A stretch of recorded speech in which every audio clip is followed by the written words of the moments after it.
Well, hey guys, and welcome to the Grow Podcast. We are so happy that you're here. As a reminder, I'm Ashley, your host for the monthly grain segment of this podcast, brought to you by the Landis Grow Solution Center. So today we have taken the grain segment on the road to just really stay up to date with those agronomy guys of this side of the podcast. And we are at Iowa State University. Today we're going to be chatting with Mike Gaul. And Mike is the director of career services here at Iowa State University in the College of Agriculture and Life Sciences. So, Mike, welcome to the Thanks for podcast. having me, Ashley. I'm impressed that you got the college right on your first try there. So, yeah. Oh gosh, I mean, I'm an alum. I I know you better. better have that right. Absolutely. No, thanks for having me here today. I'm excited to talk about some of the trends that we're seeing out there in the labor market, and it's all good. Yeah. Well, okay. Go ahead and tell us a little bit about Sure. yourself Yeah. and what you do. As you mentioned, I'm the director for the College of Ag and Life Sciences Career Service Office here, and I've been in the role for 25 years. This June was my 25th year, and quite honestly, it's the best job on campus. And I think the reason why it is the best job on campus is because we work with the best students on campus here, right? And so those and the employers really make it a delightful job. So what's unique about Iowa State is that we have, which a lot of maybe the listeners don't realize, is that we have what we call a decentralized career service system here, meaning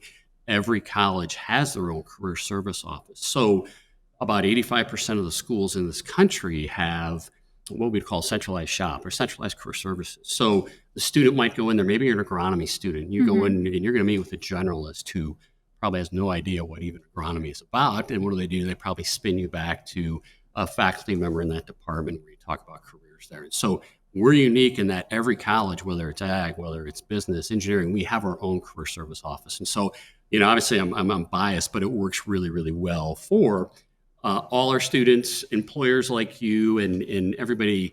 They know where to go. Let's Yeah. put it that way, plain and simple. They know where to go with things. Yeah. Okay. And a little bit about yourself. So yeah, a little bit about myself. I actually grew up just outside Chicago, Okay. and I went to school up in Decorah at Luther, and had a wonderful experience up there. Came down to Iowa State for my master's in horticulture, and worked in hort till about 1998, and had a great job there. In fact, Barb Clausen, I don't know if you ever had any classes with Barb in hort. She took over for me, so I was there in the 90s, Okay. and in the department chair that we had at the time was really a visionary because he's like, hort's getting ready to explode. We need to capitalize upon that. And so I want you to start recruiting, going to high schools, and it was a great run. We when I started in '93, I think we had 91 hort majors. When I left in '98, we were just over 300 there. And timing, the timing is everything in life, but timing was good because of two things in the '90s. One, a tremendous housing boom was going on, so the demand for all sorts of horticultural products was high. And then two, who came on stage? Tiger Woods, right? And so every guy that loved to play golf, I want to be a golf course superintendent. And I think at that time we had about 180 turf majors It's crazy. in hort. And so, you're always challenging yourself to look out for that next opportunity. And fortunately, I worked with Roger Brini, who I'm sure a lot of the Landis customers out there, if they came here or even employees, worked with Roger in the 80s and 90s. And Roger, I talked to him last Friday. He's doing great, 88 years old, enjoying retirement. But I had worked with him when I was in hort, and he's like, you need to keep this job in mind. And thankfully, I remember the day he called up, he's like, that's it. I met with my financial advisor, and I'm out of here, and I want you to apply for the job. And so it was really nice to have Roger, kind of have my back in that. And so I went through the process, and things turned out. And A, it's hard to believe it's been 25 years, but B, I'm telling you, it's the best job on campus Yeah. because of the students and employers that I get to work with there. I'm honored. Yeah. For sure. Okay. Well, I think before we dive, too deep into some of the topics that I want to Yeah. cover with you today, give us kind of an overview, right, of like what does Iowa State University offer as far as students go in the College of, Ag and Life Sciences, as far as, hands-on learning is Yep. huge, right? And just talk about the Sure. internships, things like that. Yeah, so I jotted down a few stats for you. So we won't have a grasp on fall enrollment until probably the second week in September. But looking back last year, we had just under 3,800 undergraduates in the college. Okay. And as you know, we have, I believe, 25 to 26 different majors here in Yeah. CALS. And boy, they're all over the board, from traditional production ag to, global resource systems and food science and microbiology and biology. So really quite a diverse array of majors there.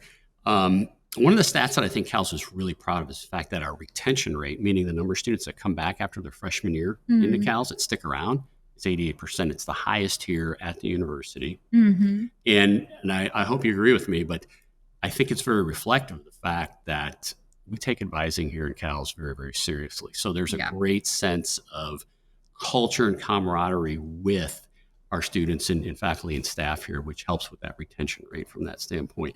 One of the interesting things is that we have 57% women in CALS now. 57%. That's crazy. That's fantastic. And when we look at our majors, like I said, 25, 26 majors there. Our biggest major, no surprise, animal science, right? Everybody wants to be vets. We'll talk maybe a little about vets here in a bit. High demand for them. Our second largest is animal ecology. Which these are students that love the outdoors and fisheries technician, wildlife biologist, park ranger, stuff like that. Ag biz is our third largest. Ag studies, and then I believe the fifth is biology. So those are some of our really large number of majors there.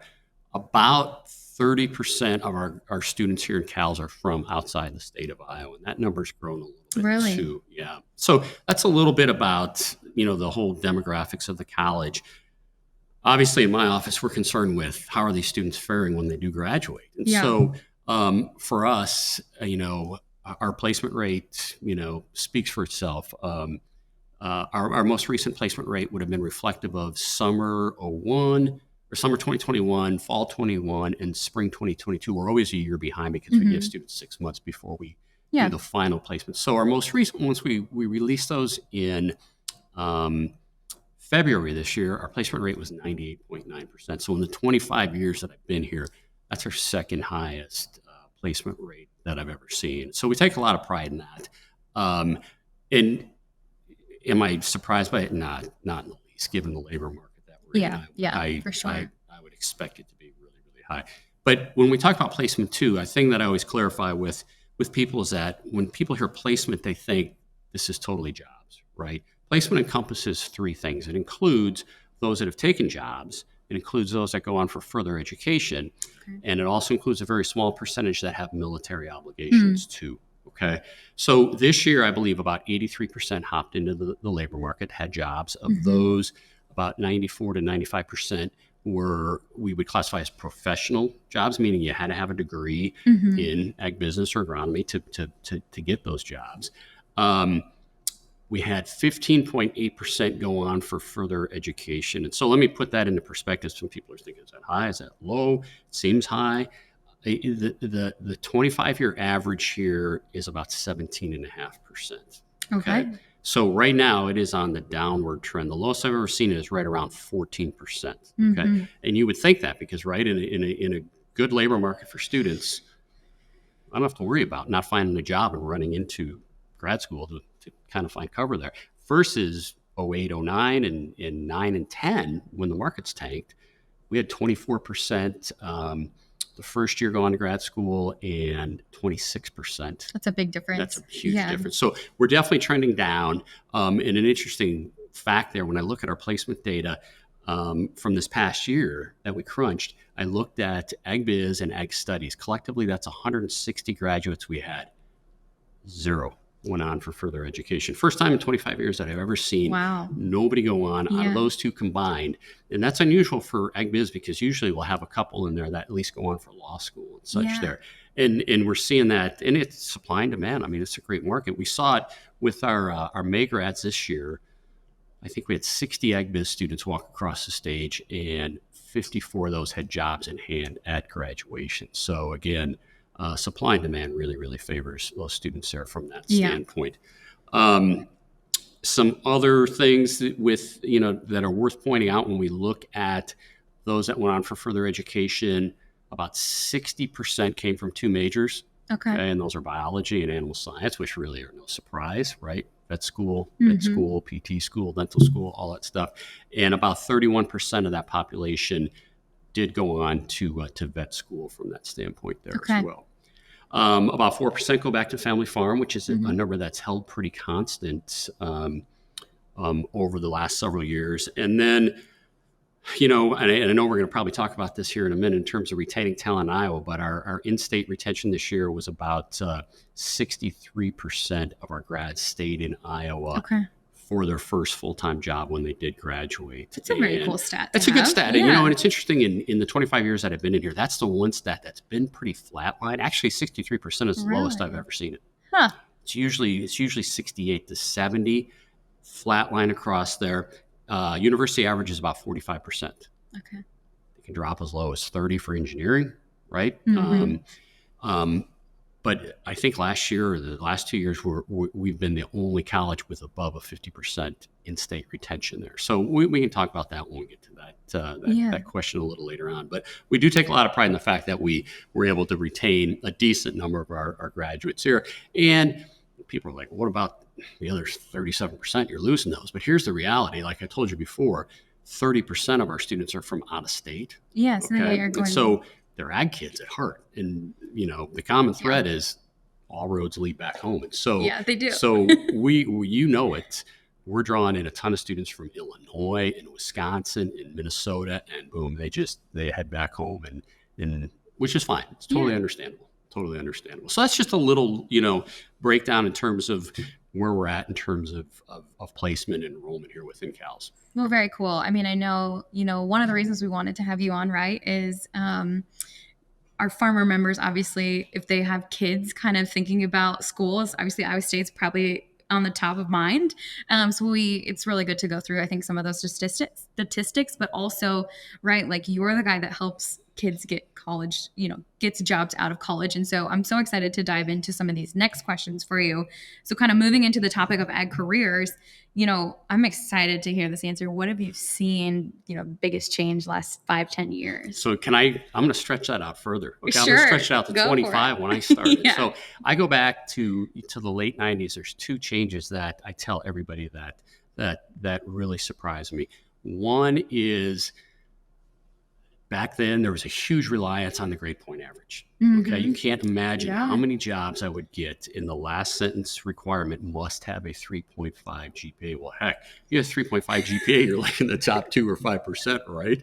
And probably going off to grad school. And the reliance on GPA has dropped significantly. In fact, one of my favorite quotes is actually with a recruiter from Cargill who's got pretty high standards in terms of recruitment. And he told me this. He goes, I would much rather have that student with a 2.8 GPA. It's got all sorts of activities that can do what? Look me in the eye and hold a conversation versus that 4.0 that's never seen the light of day outside the library. So it's been interesting to see, especially with major companies, how in fact the GPA might not even be in the mixer from that standpoint, which we'll probably talk about, the ideal candidate out there from that standpoint. The other thing that I think is a huge change from 25 years ago is the timing of recruitment, okay, which just amazes me. And I'm sure there's a lot of listeners out there that will agree with me from the 80s and the 90s, is that people back then, they didn't even think of looking for, if you're a May grad, when you start looking, spring break, right? Yeah. And the same with internships. It was like spring break was the go time. All right. And now if you're a student or if you're an employer and you're looking at spring break, you're batting cleanup. It's just, so the move has been toward fall semester. And those are really the big things that I've seen in 25 years. Now, when I look at the 10-year kind of outlook, I think, one of the trends that I'm personally very proud of is the fact that our career fair has grown significantly each October. So when I started in 98, we had 135 companies at this. We'd have it over in the Memorial Union. I thought, man, that's great, 135. And then we started to outgrow it a little bit. And I remember my last few years, we put, where the fountain is over there, we put like tents outside for this on the curb. Just because there's a fire code in the union, they wouldn't let us. So we put these tents out there. And today, I remember this, it was so cold because it used to be in November too. So it was so cold that one of these employers actually ran to Lowe's to get a space heater for it there. So it's like, we need to move. And so in 2010, we moved over to Lead Rec Center, and they've just been great to work with. with. And to me, it's a perfect venue for it. And so it's grown significantly. And so last year, boy, we were just so proud. We had 289 companies and organizations at that event. It's our largest event ever. And what was cool about it was, during COVID, you had your virtual career fairs. Everybody hated them. Yeah. Students, employers, right? This event had such a great energy level because the employers were back face to face, students were there face to face, and they wanted to be there. And we all know this, working in agriculture, it's all about what? Yeah, Relationship building. Yeah. Bingo. And so it was a great event. It's the largest event of its kind in the country. This year, it was about 125 larger than the next largest career fair in the United States, ag career fair from that perspective there. So it was just a great day. And, I've been telling a few students lately, if the number of emails and phone calls we've been getting is any indicator, we haven't opened it up yet. We'll open up registration in about 3 weeks or so. But if those inquiries are an indicator, this next fall is going to be, or this October one will be another fantastic event. That's awesome. From that standpoint. So that's one thing that has changed a lot over 10 years. The other is timing. Like I said, everything happens in the fall. The last 2 years have been the most, and I'm sure, Cammie and Lori and Holly will attest to this, but man, you have to move on these things. So, career days on a Tuesday, Wednesday's our interview day in the Memorial Union. And I'm not kidding you, by Wednesday afternoon, Wednesday night, offers are out and they're fast and flying. And I've got kids in my office Thursday morning. I got an offer from A, I want B, or vice versa. What do I do? So recruiters have just gotten so much more aggressive in terms of, especially on the internship side. And so the last 2 years have been the most aggressive that I've ever seen from that standpoint. So timing is one thing. The other thing that is the last couple of years, it's no surprise, our salaries. Salaries have definitely been on the uptick, and we help coordinate a salary summary every year, a salary survey. It's a national, I don't want to call it production, but it's a national, report where we work with about 20 other ag schools throughout the country, and we collect data points. We break it down into 9 different sectors. So ag business, agronomy, animal science, ag comm, and within each of those, we identified maybe what are the top 10 to 15 jobs that students go into. And then we collect data from all the schools, and then we compile it here. And we're in the middle of doing that right now, putting together this year's report. But last year's report, I was so anxious to see, giving all the inflationary measures that we've had. Like, all right, this will be interesting. And it did not disappoint. Last year, which would have been for fall 21, spring 22, out of those 9 sectors, the average increase was 8.4%. The average. And I'm like, wow, that's fantastic. And what's even more encouraging is, we were talking before we got here, is that I just was crunching some of the salary from our May grads, our recent May 2023 grads. They can't be that. They can't be like they were last year. And I looked at probably 5 or 6 and more of the production-oriented ag majors there, and the lowest was up 6.6% from that year. So these last 2 years have just been phenomenal run for salaries. I mean, average ag biz starting salary is just under 60,000. Ag studies 57.5, agronomy 55.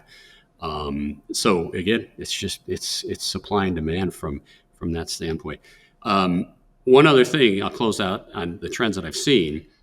Anytime you've got a good job market like that, the other thing that you got working against you is, it's sad to say, but job hopping is alive and well out there with today's generation of students. And so there's kind of I always tell people there's a second pandemic. It's called job hopping. And it just amazes me how many students are not afraid, even within a year of taking their first job. And I'm sure you're chuckling because I know those types that are, they're out of there, and I think some is driven by money, some is driven by geographic needs. But I really think what happened, and we kind of talked about this too before you got here, was that during the pandemic, those kids that graduated in 20 and 21, especially 20, they're working remotely.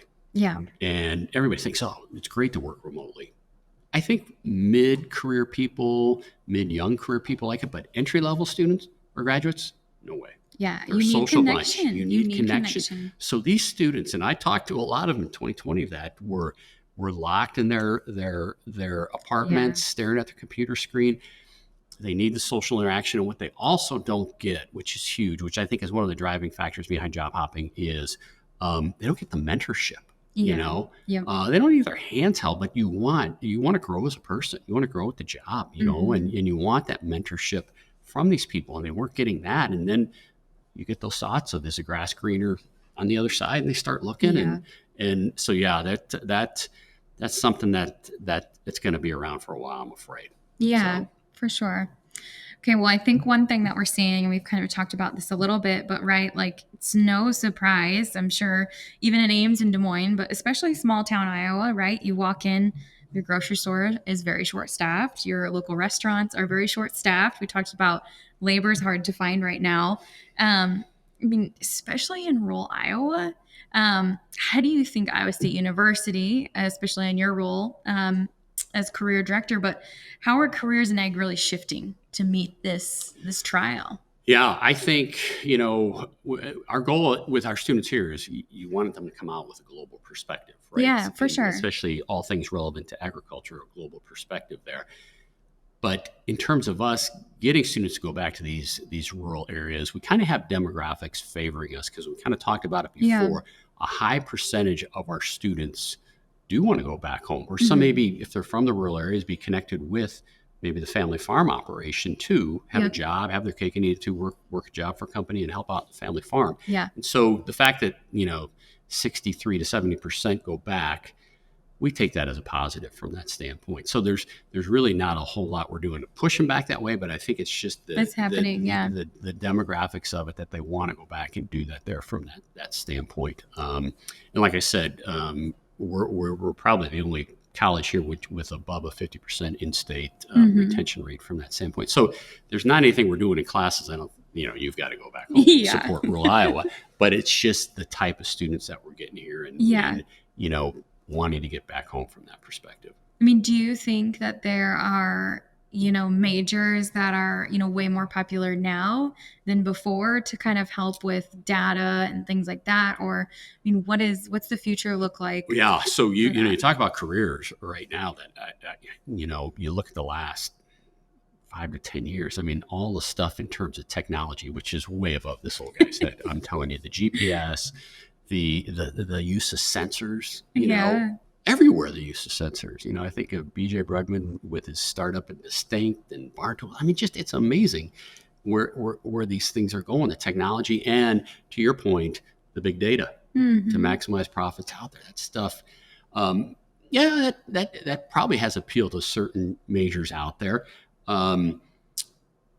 So if I look at other careers that are in high demand right now, that may not have that tie to the rural areas, so to speak, but I look over the years, and AgCom the last couple of years has just been on a major tear. So you look at companies, organizations that are hiring digital marketing people, that are hiring social media, they're hiring communication experts. You look at the agencies out there. There's so many agencies out there that we've got somebody that can specialize in communications and has the ag piece, bingo. And so there's been a lot. And what's great about Iowa State too is that the AgCom used to be an option within. I was just going to ask about this. Yeah, it used to be an option within ag education. We'd have ag education major, agriculture, life sciences education major, with an option in teacher cert and an option in AgCom. And so Logan and I were just talking that, I mean, effective this fall, it's now an AgCom major there, which is going to be a great drawing. Yeah, very cool. But I was just seeing, the last couple of years, the number of opportunities coming through, both at the internship and the full-time level. AgCom is just truly amazing out there from that standpoint. Some other ones, I think, ag ed teachers, what's driving that? One, it's a tough career. All right. Gotcha. I just spoke at the Ag Ed Teachers Conference, and I said, all of you are nominated for sainthood because you're teaching Ag Ed. I mean, it's not an easy job, they really don't get summers off. But they do a great job there, and they send us so many good students. It's great.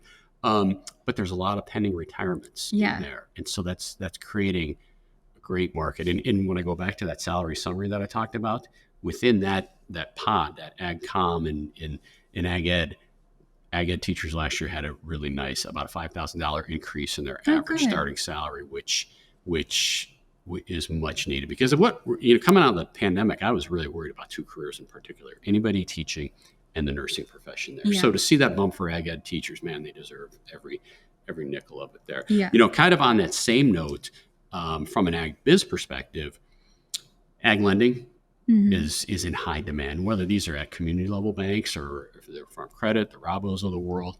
There's a high demand there as well. And I think what's driving that is similar to the ag ed, is that there's a lot of the top heavy boomers in those industries that are pulling talent in there too from that standpoint.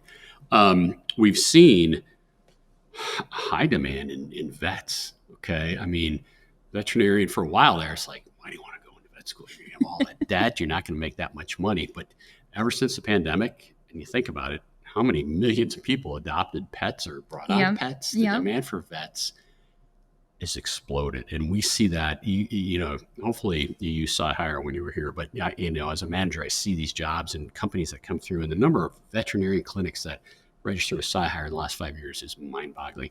I talked to my counterpart a couple weeks ago. I said, I'm curious, how many applicants did you have for your incoming class this fall? Okay, keep in mind, 136 students get into vet school here. From everywhere. From everywhere. Yeah. She said the pool of applicants was 2,150 applications for vet school. It's crazy. Mind-boggling. But she said salaries are up, very impressively up, and signing bonuses as well as loan forgiveness by some of the government entities to attract these people to rural locations, especially large animal mix there. So that's another area that is in really high demand. I'd like to think our motto, or my mindset at least, is that if you come in, and we really haven't even talked about it, what positions you for success, if you come in and embrace those things that make you a worthy candidate, you can get a job in any major that you want. The reality is right now in ag is that, if you're graduating from ag school and you can't find a job out there, I would attribute it to three things. One, lack of effort, right? Two, lack of preparation in terms of maybe embracing internships and stuff like that employers want to see on the resume. And three, maybe there could be a geographic restriction as well, which would limit your search there. But so that's my mindset. If you put your mind to it, you can find a job in anything you want to do. But boy, we could use some more students in agronomy. Okay. And the good news is there. I talked to Heidi Ackerman. We just wrapped up orientation here. And I said, how do your freshman numbers look? And she said, I think she said their incoming freshman numbers are up 45%, which is my great. Gosh, that's crazy. That's really, really good. But I look at other majors like food science. Okay. Demand for people in that area is just off, and the salaries are great. We had, I think we only had 10 students graduate CALS from food science this year. 10 out of the 5 reported salaries, the average salary was $70,200. I was shocked. So if a parent came in and said, hey, here's my son, here's my daughter, they have no idea what they want to do, but they're passionate about the sciences and they've got a creative flair to them, I'm walking them right across the street to Head Hall and introduce them to Kate Gilbert for food science, because there's so many, and you've seen it at Career Day, there's so many food companies, and whether it's quality, whether it's R&D, whether it's production, food is huge. And the other one where we need a lot of students is horticulture. Hort's really on a nice roll because of the pandemic, right? Everybody's landlocked at home.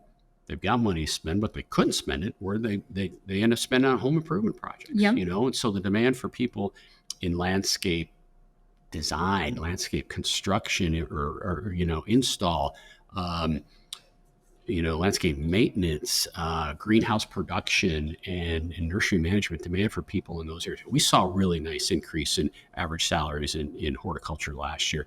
And on that same note, the golf course side of things, I mentioned earlier, when I left there in '98, we had 180 turf majors. I think there's like 30 turf majors right now. Crazy. And what's crazy about that is half of them are sports turf. And so what happened during the pandemic, golf took off again, and it was a much needed shot in the arm for the sport. And so it's like the lending, it's like, the teacher piece. There's a lot of boomers in the turf side of things that Anybody that wanted to go into turf management of the golf course right now, there's going to be some great opportunities down the road there too. So there's just some certain majors we really just need a few more students in. Yeah.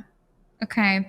Well, you obviously probably talk about this a lot. Yeah. When students, you mentioned, and I remember the day, right? It was like, okay, you've got an offer here, an offer here. What are we going to do? So what do you think your biggest piece of advice to students that graduated this May or next May would be, kind of walking into a post-COVID world, right? It's aggressive, as you mentioned. Tell us what your biggest piece of advice is. In terms of maybe negotiating an offer, or how do you? I think walking into your first full-time role. Great question. Here's my biggest piece of advice. It's so simple. Give it a chance. Yeah. Give it a chance. I can't tell you how many people, and I get it. I've been there. We've all been there. Transitioning from college to the real world is not easy. Yeah. And anytime you're transitioning to a new job, it's not easy. Heck, I remember coming from work to this job going, did I make the right call? It's human nature to have those doubts. And so my biggest piece of advice is that you just want to give it a chance. And if you're still not feeling it, you need to communicate with your immediate supervisor. Maybe it's not living up to your expectations. You're not seeing what was promised. Communicate rather than just say, all right, there's got to be bigger and better things out there. Mm-hmm. Okay. And the last thing you want to do, especially at an early age, is fall into that job hopper category where you've got those red flags popping up on your resume. Mm-hmm. All right, this person's had 3 jobs in 5 years. What's up? You know? And so that's the best piece of advice I would give you is that you're going to have those feelings. Yeah. It's totally normal. Give it a chance. Your first job won't be your last job. I can promise you that. I love that. And I remember, somebody told me a few years ago, focus on living life one year at a time when it comes to your career. Great mantra. And I was like, oh, that does make sense, Yeah. Because you can kind of reevaluate and figure out, what are my goals in this career every single year. Right. So anyways, I think that's great. Yeah. Well, one thing we did want to definitely, hone in on is here at Landis, we have an internship program. And so I was talking to Katie to get some facts because I'm clearly not in the HR department. So we have 14 interns this year here at Landis, anywhere from agronomy, our 101 interns, operation.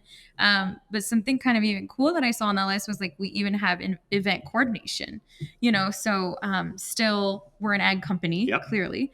But, you don't have to be solely focused on ag to I think, walk into some of these company doors too, which is interesting. But, I think it's exciting, right? Like looking back at my years at Iowa State, internships were so important to figure out what you want to do and what you never want to do again. That's a great way of looking at it. Absolutely. They are. I mean, we just got that with orientation. I had a lot of parents come in with their son or daughter. And you could just tell they're all excited. I said, do me a favor. If you heed one bit of my advice here is make sure you maximize every summer that you're here. Mm-hmm. Every summer that you're here. You're not going to get, the Corteva sales internship or the John Deere marketing internship your freshman year. But there's a pathway to get to those. There is, yeah. And so you really tell students to embrace those things because there's such a win-win. And you hit the nail on the head. I like it. I don't like it. Mm-hmm. Right. And I can look at other options next year from that standpoint. 95% of our internships within CALS are paid, which is great because that's not the case across the country with a lot of internships. And they're paid very, very well. Mm-hmm. I can't remember what our average hourly wage last year was, like $16.50, and it's probably going to go up this year when we crunch it. But what I really like when I look at our internship survey, and we were talking about that, Logan and I were talking about it, is that about 45% of the kids that had internships last year said they had a capstone project with that. Yeah. Rather than just day-to-day Go Scout fields or whatever. Yeah. There's something there that they're given ownership of, right? And they love it, and that's their baby, so to speak. And at the end, you have those wrap-ups. And I always tell students, you better get that on your resume. It's amazing how many don't get that on their resume, that special project there. But they're a win-win, and most importantly, it's networking as well. Mm-hmm. You know what? And the final thing I'll say about that is they become such a huge feeder system for full-time employment. I love the first 2 weeks of the year. I absolutely love it because the bulk of my appointments the first 2 weeks of the year are those students coming back between junior in senior year, right? They've just wrapped up their third internship and they're coming back with a job offer. Yeah. Should I take this? How do I negotiate? They hate it. You can seriously, you can see the fear of God in their eyes. Like, yeah, should I take it? And because this company's just trained you. The last thing they want is you to walk over to Lead Rec Center and go to I'm career only day. laughing because this brings so many memories back. And so you sit down with them, and the sad reality in today's day and age, most students are driven by money, but you kind of walk them through the whole benefit package and explain to them, no, you can't stay on mom and dad's health insurance forever, right? And here's how a 401k works. And, you try and give them the big picture. And I've been impressed. A lot of the kids that I work with this spring, one word I heard a lot from them in terms of accepting one versus the other was the word culture, which is like, hallelujah. They're seeing the big picture, right? They've interned with them. They got a feel for the culture. They like the people that they're going to be working with. And that was for them what sealed the deal. So that's ultimately why your third summer is the most important. But it's amazing how it stresses them out. But boy, what a great problem to have. I mean, can you imagine coming back for your senior year before September 1 even gets here? To be locked and loaded, as long as you pass your classes and stay out of trouble, you're on easy street. Yeah. And I mean, I think that's one thing, Katie mentioned here in her email to me to prepare was, they have kind of that capstone project, right? Where they're given sort of an industry task that they are kind of working all summer to work on or figure out that, problem. And then they go and present that to our kind of executive leadership team, which is in itself a great opportunity, right? Like, absolutely scary. It's scary. Yeah, exactly. But you've got to learn, how to do that, which is really, really great. Right. So yeah, I love the fact that so many did offer that capstone piece to it. Yeah. Which is huge. And Katie definitely wanted us to mention we're planning on being at the career fair this good. fall. I would hope so. Yeah, obviously want to have a presence, but I've just always enjoyed working with your team. Whether it's Cami or Lori and Holly, and I think that's to your credit because I get hit up a lot by companies. I gave this talk a couple of weeks ago. I said, on a normal year, I might get 10 companies that call me up and say, all right, let's talk strategy. What can we do to enhance our brand here on campus? This last year, I had over 40 companies reach out saying, we're not finding talent. What can we do? Okay. And one of the things where companies, I think, really suffer, when I think of companies that have done well recruiting, they've got one thing, it's stability in their HR team with people that have been around a while, that know the programs, that know the students, that can relate to the students. And so, I think Landis has done a great job with that over the years there in terms of some really good stability there with their core recruitment team. Yeah. Well, I mean, again, I think, probably our core listeners are our farmer members of this podcast, but also, maybe people in agribusiness. So definitely, if you have kids that are going to be at Iowa State or going to be attending Iowa State in the next few years, I hope you understand from this podcast, the fall career fair is so important. So important. And so just another plug there, but you're kind of wrapping up. What else do you want to be sure to add as we think about ag careers? Yeah, I would just say this. I mean, this is the most unique labor market I know I'm going to ever see in my lifetime. I know I'll never see it. It is so unique. And if I look at it from an employer perspective, I tell employers this, you have my sympathy, my condolences. I understand the challenge that's out there in terms of attracting talent. It's incredibly tough, And on the flip side, with our students, I don't want to say this too loudly, but this is a classic case of where the inmates control the prison. I mean, I think most of our students have no idea how good this market really is in the big picture. Okay. You go back to people that have been with Landis with a long time and worked with Roger Brini back in the 80s and early 90s, people would sleep outside the steps of Curtis Hall just to get an interview. Okay, just to get an interview. That's how things have changed. So the market's great. Don't take it for granted. You've got to position yourself, and you're going to do that through, the internships. You're going to do it through the leadership involvement to help enhance those soft skills that employers desire. We've got a wonderful study abroad program here. You got great, cool opportunities with that. And then, of course, yeah, obviously I didn't, and I mean to downplay the GPA, but when we started, but you want to get good grades too. Yeah. That's a positive indicator. So you need to embrace those things and not just take this whole thing for granted. And the reality is too, we're probably locked into this market for a while here. When you think about the demographics of students today and going to college, they've got a lot more choices out there. So the supply and demand for ag kids is going to be great, is going to be strong. And then you look at a lot of industries that we've touched on today that are top heavy and boomers. And so there's a lot of pending retirements out there that are going to create that vacuum for talent in this industry as well. Yeah, for sure. Okay, well, I definitely want to thank you for joining us Thanks for today. having me. Absolutely. Really enjoyed, bringing this podcast on the road. Like I said, we've got to keep up with our agronomy side of the podcast. They've been out on the road a little bit. But thank you for our listeners, or to our listeners, for listening in to this episode, and be sure that you subscribe so you don't miss a grain or an agronomy podcast episode. We also just want to make sure we give a plug for upcoming Innovation Connector events.